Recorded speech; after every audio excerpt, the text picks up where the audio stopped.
नमस्ते विद्यार्थी मित्रों, कैसे हैं आप? आशा करता हूं कि आप सभी मजे में ही होंगे। विद्यार्थी मित्रों, आज के इस वीडियो में हम कक्षा 7 के विज्ञान विषय के 11वें अध्याय जंतुओं और पादप में परिवहन के विषय में जानकारी प्राप्त करेंगे। तो आइए बिना किसी देरी के शुरू करते हैं। विद्यार्थी मित्रों, पिछले वीडियो में हमने जितना सीखा था उसका सबसे पहले पुनरावर्तन कर लेते हैं।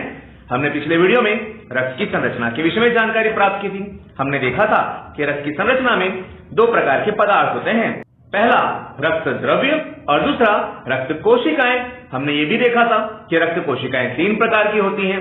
पहला लाल रक्त कोशिकाएं जिन्हें हम आरबीसी कहते हैं, दूसरा श्वेत रक्त कोशिकाएं जिन्हें हम डब्ल्यूबीसी कहते हैं और तीसरा रक्त पट्टिकाणु जिन्हें हम प्लेटलेट्स के नाम से जानते हैं। साथ ही हमने रक्त वाहिनियों के विषय में चर्चा की थी।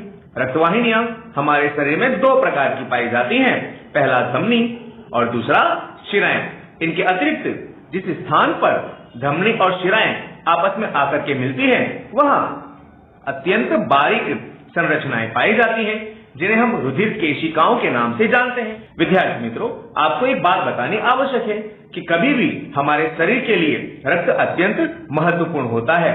यदि किसी व्यक्ति को अकस्मात होता है तो उसके शरीर में चोट लगती है या घाव पड़ता है, जिसके कारण शरीर में से अत्यधिक मात्रा में रक्त बह जाता है और उसके कारण व्यक्ति की मृत्यु भी हो सकती है। इसीलिए हम स्वेच्छा से रक्तदान करते हैं। हमारे द्वारा रक्त जो दिया जाता है वह ब्लड बैंकों में सुरक्षित रखा जाता है और वही ब्लड विविध अकस्मात ग्रस्त व्यक्तियों को पहुंचाया जाता है, जिससे उनकी जान बचाई जा सकती है। हमारे शरीर में रक्त को पूरे शरीर में पहुंचाने का काम रुधिर वाहिनियां तो करती हैं, परंतु उन्हें धक्के के साथ पूरे शरीर तक पहुंचाने के लिए हमारा हृदय मददरूप साबित होता है। तो आइए आज के इस वीडियो में हम सबसे पहले चर्चा करेंगे हमारे हृदय के विषय में। आप हृदय की संरचना से तो भली भांति परिचित हैं ही। हृदय वह अंग है जो रक्त द्वारा पदार्थों के परिवहन के लिए पंप के रूप में कार्य करता है। यह निरंतर धड़कता रहता है। विद्यार्थी मित्रों, आपको एक बात जान लेना जरूरी है कि जो हमारा हृदय है वह 7 दिन 24 घंटे धड़कता रहता है और बिना थके निरंतर हमारे पूरे शरीर के अंदर रक्त का परिवहन कराता रहता है। इसलिए यह शरीर की न थकने वाली कोशिकाओं से और पेशियों से मिलकर के बनता है। आइए अब हम सबसे पहले हमारे हृदय के स्थान के विषय में जानकारी प्राप्त करते हैं। हृदय वक्ष गुहा में दोनों फेफड़ों के बीच थोड़ा सा बाईं ओर स्थित होता है, जिसका निचला सिरा थोड़ा सा बाईं ओर झुका रहता है। यदि आप अपने छाती में बाईं ओर हाथ लगा करके देखें तो आप हमारे हृदय के स्पंदन को महसूस कर पाएंगे और यह भी पता लगा पाएंगे कि हमारा हृदय हमारे शरीर में किस स्थान पर है। वह हमारे वक्ष गुहा यानी जो पतली पंजर है उसके अंदर के भाग में थोड़ा सा बाईं ओर झुका हुआ होता है। चलिए अब हम चर्चा करते हैं इसके आकार के विषय में। विद्यार्थी मित्रों, हृदय का आमाप यानी साइज लगभग आपकी मुट्ठी के बराबर होता है। यदि आप अपने अंगूठे को चारों उंगलियों के बीच रख करके मुट्ठी बंद कर दें तो जो आकार बनता है लगभग उसी आकार का हमारा हृदय होता है। यह शंकु आकार का देखने को मिलता है। चलिए अब हम इसकी संरचना की चर्चा करते हैं। विद्यार्थी मित्रों, हृदय 4 कक्षों में बटा होता है। ऊपर के 2 कक्षों को आलिंद कहा जाता है और नीचे के 2 कक्षों को निले के नाम से जाना जाता है। विद्यार्थी मित्रों, हमारे शरीर में हृदय पूरे शरीर के अंदर रुधिर के वहन करने का कार्य करता है और यह रुधिर ऑक्सीजन समृद्ध हो सकते हैं और कार्बन डाइऑक्साइड समृद्ध हो सकते हैं। यह रुधिर आपस में अगर मिल जाए तो क्या होगा? तो हमारे शरीर में रुधिर का परिवहन सही ढंग से नहीं हो पाएगा। इसलिए हमारे हृदय में यह रुधिर आपस में मिल न जाए, इसलिए इनके बीच में एक विभाजन दीवार आई होती है जो कि इन कक्षों आलिंद और निले के बीच पाई जाती है, जिसके कारण कक्षों के बीच की जो विभाजन दीवार है वह ऑक्सीजन समृद्ध रुधिर और कार्बन डाइऑक्साइड समृद्ध रुधिर को आपस में मिलने से रोकती है। चलिए अब हम एक हृदय की आकृति के द्वारा उसके विभिन्न अंगों की जानकारी प्राप्त करते हैं। यह बायां निलय है। यह संरचना दायां निलय कहलाती है। यह संरचना बायां आलिंद है। यह संरचना दायां आलिंद है। यह विभाजिका है जिसके द्वारा आलिंद और निलय एक दूसरे से अलग पड़ते हैं और इनका रुधिर आपस में मिल नहीं पाता। यह फुफ्फुस शिराएं हैं जो कि फेफड़ों से रुधिर को हृदय की तरफ लाने का काम करती है। यह फुफ्फुस धमनी है जो कि हृदय से रुधिर को फेफड़ों तक पहुंचाने का काम करती है। यह महाधमनी है जो कि शरीर के विभिन्न अंगों तक हृदय से रुधिर को पहुंचाती है। यह महाशिरा है जो कि ऊपर के भाग से हृदय तक रुधिर को लेकर के आती है। यह संरचना महाशिरा है जो कि शरीर के निचले भागों से रुधिर को हृदय की तरफ लाने का कार्य करती है। चलिए अब हम एक संरचना द्वारा हमारे रुधिर हृदय के द्वारा किस तरह से पूरे शरीर में पहुंचाया जाता है उसकी संरचना करते हैं। यह संरचना जो फेफड़े हैं वहां से ऑक्सीजन समृद्ध जो रुधिर है वह फुफ्फुस शिरा के द्वारा हमारे हृदय में लाया जाता है। फिर हृदय से यह धमनी की सहायता से पूरे शरीर के अंदर पहुंचाया जाता है। धमनी और शिराएं आपस में आकर के मिलती है। वह रुधिर केशिकाएं हैं जहां पर विविध प्रकार के पोषक तत्वों और उत्सर्ग पदार्थों का रुधिर में आदान प्रदान होता है।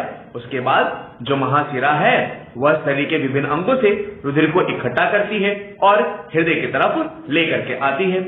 अब हृदय में जो कार्बन डाइऑक्साइड समृद्ध रुधिर है वह फुफ्फुस धमनी के द्वारा फेफड़ों में पहुंचाया जाता है जहां पर उसे शुद्ध किया जाता है और यह प्रक्रिया पूरे शरीर के अंदर रुधिर के वहन के लिए कार्य करती है।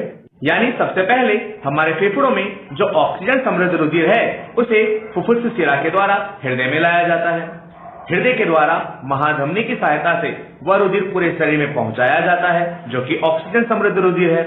उसके बाद पूरे शरीर के अंदर जो कार्बन डाइऑक्साइड समृद्ध रुधिर है वह महाशिरा के द्वारा हृदय में लाया जाता है और फिर कार्बन डाइऑक्साइड समृद्ध रुधिर को शुद्ध करने के लिए फुफ्फुस धमनी के द्वारा रुधिर को फेफड़ों में पहुंचाया जाता है जहां पर उसे शुद्ध किया जाता है।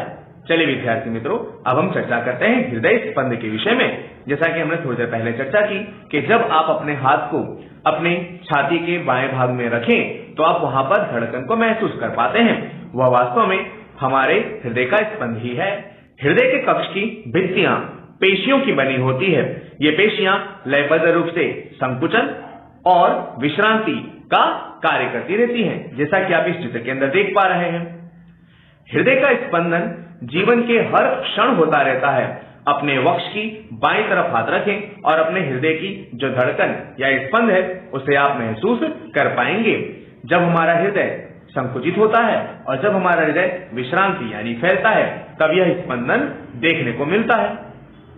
विद्यार्थी मित्रों, चिकित्सक अपने हृदय स्पंद को मापने के लिए एक साधन का उपयोग करते हैं जिसे हम स्टेथोस्कोप के नाम से जानते हैं और यह साधन की सहायता से हमारे हृदय की जो धड़कन है या स्पंदन है उसे डॉक्टर नोट कर पाते हैं। चिकित्सक स्टेथोस्कोप का उपयोग हृदय के स्पंद की ध्वनि को आवर्धित करने की युक्ति के रूप में करते हैं। यानी जो हमारे हृदय की धड़कन की जो आवाज है यह इस स्टेथोस्कोप के सहायता से अधिक मात्रा में सुनाई देती है, यानी काफी बड़ी आवाज के अंदर सुनाई देती है, जिससे डॉक्टर या चिकित्सक हमारे हृदय की धड़कन को सरलता से सुन पाते हैं। स्टेथोस्कोप के एक सिरे पर एक चेस्ट पीस लगा होता है जिसे आप इस चित्र के अंदर देख पा रहे हैं। यह संरचना चेस्ट पीस है जिसमें एक संवेदनशील डायाफ्राम यानी एक पर्दा लगा होता है। वह पर्दा हमारे हृदय की धड़कन को अच्छी मात्रा में विवर्धित कर देता है जिससे डॉक्टर उसे सुन पाते हैं। जबकि जो दूसरा सिरा है उस पर दो ईयर पीस लगे होते हैं जिसे हम श्रोतिका भी कहते हैं, जिन्हें डॉक्टर अपने कानों में लगाते हैं। ईयर पीस और चेस्ट पीस एक नलिका के द्वारा जुड़े होते हैं जिसकी सहायता से जो हमारे छाती में हृदय की धड़कन उत्पन्न हो रही है वह डायाफ्राम के द्वारा चेस्ट पीस में नोट की जाती है और वहां से इस ईयर पीस की सहायता से डॉक्टर अपने कानों की सहायता से उसे सुन सकते हैं। विद्यार्थी मित्रों, अब एक क्रियाकलाप करते हैं और हम एक स्टेथोस्कोप बनाने की कोशिश करते हैं। इसके लिए हमें कुछ साधनों की आवश्यकता पड़ेगी। हमें एक थीसल फनेल चाहिए, हमें रबर की एक ट्यूब चाहिए, हमें एक गुब्बारा चाहिए और कुछ रबर बैंड चाहिए। अब हमें क्या करना है, तो सबसे पहले 6 से 7 सेंटीमीटर व्यास वाली कोई एक फनेल या कीप लेनी है और कीप के स्तंभ पर रबर की एक नली लगभग 50 सेंटीमीटर जितनी लंबाई की हमें कस करके लगा देनी है, जैसा कि आप इस चित्र में देख पा रहे हैं। कीप के मुख पर रबर की एक झिल्ली जिसे आप गुब्बारे से काट करके बना सकते हैं उसे टाइट रूप से लगा देना है और रबर बैंड की सहायता से बांध देना है, जैसा कि आप इस चित्र में विद्यार्थी को ऐसा ही रबर बैंड की सहायता से जो गुब्बारा है उसकी एक झिल्ली को लगाते हुए देख पा रहे हैं। इस प्रकार आपका स्टेथोस्कोप बन करके तैयार हो जाता है। अब आप जो रबर के गुब्बारे वाला जो हिस्सा है जो कि आपने कीप के आगे वाले भाग में लगाया था उसे आप अपने हृदय के पास रखें और जो रबर की टोटी वाला जो भाग है वह आपका ईयर पीस बन जाएगा जिसे आप अपने कान में लगाएं तो आप भी अपने हृदय की धड़कन को महसूस कर पाएंगे। इस प्रकार विद्यार्थी मित्रों, प्रत्येक हृदय स्पंदन धमनियों में एक स्पंद उत्पन्न करता है और प्रति मिनट धमनी में उत्पन्न स्पंद हृदय स्पंदन के दर को बताता है। यह जो हमारा हृदय स्पंदन है यह लगभग हमारे धमनियों में उत्पन्न होने वाले स्पंदन के बराबर ही होता है। विद्यार्थी मित्रों, हृदय के विभिन्न कक्षों में लयबद्ध गति रक्त के परिसंचरण और पदार्थों के परिवहन को बनाए रखती है। यानी हमारा जो हृदय है वह जो लयबद्ध रूप से धड़कता रहता है या गति करता रहता है उसके कारण ही रक्त का जो परिवहन है हमारे शरीर में लयबद्ध रूप से होता रहता है। विद्यार्थी मित्रों, अब कई बार आपके मन में प्रश्न उठता होगा, परिसंचरण तंत्र के विषय में किस वैज्ञानिक ने जानकारी दी होगी? तो विद्यार्थी मित्रों, सबसे पहले रुधिर परिसंचरण तंत्र के विषय में 1 अप्रैल 1578 के दिन जन्मे वैज्ञानिक विलियम हार्वे ने परिसंचरण तंत्र के विषय में लोगों को बताया था। उन्होंने बताया था कि रुधिर हमारे पूरे शरीर के अंदर बहता रहता है और विविध पदार्थों को पहुंचाता रहता है। उस समय कई लोगों ने इनकी बात को झूठा माना और इनसे इलाज भी करवाना बंद कर दिया था, परंतु बाद में यह जो इनकी खोज थी वह सही साबित हुई, यह लोगों ने माना। कुछ जीव ऐसे भी होते हैं जिनमें रुधिर के परिवहन की आवश्यकता नहीं होती, जैसे कि स्पंज या फिर हाइड्रा होती। उनमें रुधिर और हृदय जैसे अंग नहीं पाए जाते। अब आप सोच रहे होंगे कि भला ऐसा क्यों? विद्यार्थी मित्रों, यह जीव पानी में पाए जाते हैं और पानी में से ही वह भोजन तथा ऑक्सीजन को ग्रहण करते हैं। वे जल का शोषण करते हैं और विविध अंगों तक जल को पहुंचाते हैं और वहीं पर जो अपशिष्ट पदार्थ और कार्बन डाइऑक्साइड उत्पन्न हुई है उसे जल में डाल करके उसी जल को शरीर से बाहर की तरफ त्याग कर देते हैं और इस प्रकार वे अपने शरीर में पोषक पदार्थों, ऑक्सीजन तथा अपशिष्ट पदार्थों का वहन करते हैं। अतः इनमें इस प्रकार की किसी भी परिसंचरण तंत्र की संरचना देखने को नहीं मिलती है। आशा करता हूं कि आज की इस वीडियो के द्वारा आपने हृदय और शरीर में रुधिर का परिवहन किस तरह से होता है उसके विषय में जानकारी प्राप्त की होगी। इस वीडियो को लाइक करें, अपने अन्य मित्रों को भी शेयर करें ताकि वह भी इसे देखकर के ज्ञान प्राप्त कर सके। हमारे चैनल को सब्सक्राइब करें और बाजू में लगे हुए बेल आइकन बटन को भी दबाएं ताकि जब भी हम नया वीडियो अपलोड करें आपको उसका नोटिफिकेशन मिल जाए और आप उसे देख सकें।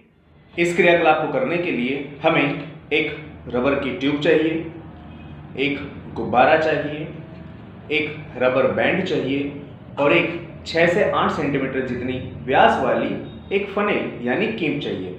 सबसे पहले हम जो हमारे पास रबर का गुब्बारा लिया हुआ है हम इसे काट करके डायाफ्राम बनाएंगे। उसके लिए हम इसे यहां से कट कर देंगे। इसे कट कर देने के बाद जो हमारी फनेल है हम उस पर इसे चढ़ा देंगे।